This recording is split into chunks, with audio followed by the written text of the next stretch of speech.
Guru is a very trendy word. Gu as darkness, Ru light. So I think it's worth asking ourselves, are we a guru or are we a Rugu?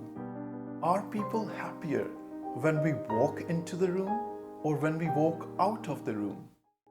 Hello, my name is Kanwal. I was born in India and I live in Manchester, UK. I work full-time as an IT project manager, but what I love to do the most is to learn and get inspired to better my life experience. Guru is a very trendy word of our age. According to the Google Ngram viewer, in the past 300 years, the usage of the word guru in English language has peaked at the turn of the 21st century. In different parts of the world, the word guru has different connotations. For example, in Indian context, a guru is a spiritual guide and or a teacher. In Malaysia and in other Asian countries, a guru is just a teacher. On the other hand, in Western culture, the word guru is given to someone who has mastered a particular field. For example, a business guru or a fitness guru. But what does it really mean?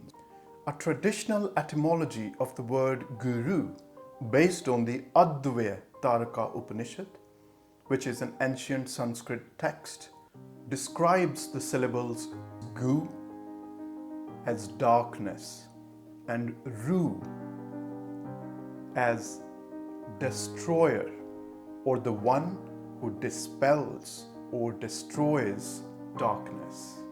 In other words, light. So, guru means one who takes you from darkness to light. So if we flip the syllables, the word becomes Rugu, which would translate to the one who takes you from light to darkness. Darkness and light could be interpreted in many different ways.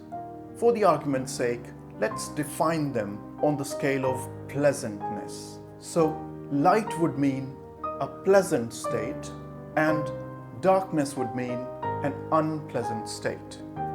So I think it's worth asking ourselves, are we a guru or are we a Rugu?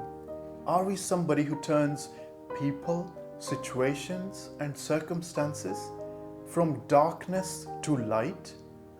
Or are we someone who turns them from light to darkness?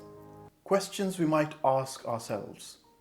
Are people happier when we walk into the room or when we walk out of the room? Do our friends feel uplifted or even more down after speaking with us? Do we make our colleagues and friends comfortable in being themselves? Or do we make them feel constantly judged when they are around us? Do our family and friends feel filled with hope or fear after having a discussion with us? Do our colleagues feel appreciated for what they are good at or shameful for what they lack when they are around us? Do our family, friends, housemates, colleagues feel great when you are away? Or do they realize how much value we add when we are around? Now the confusion might arise that should we be positive, nice and optimistic all the time? Is it even possible? I don't think we should.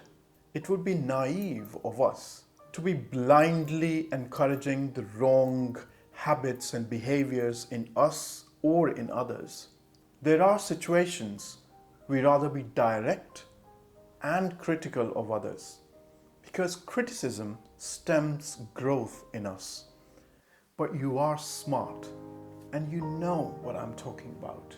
I'm talking about a shared effort to create a comforting, non-judgmental, accommodating and hopeful society. And it all starts from you and from me.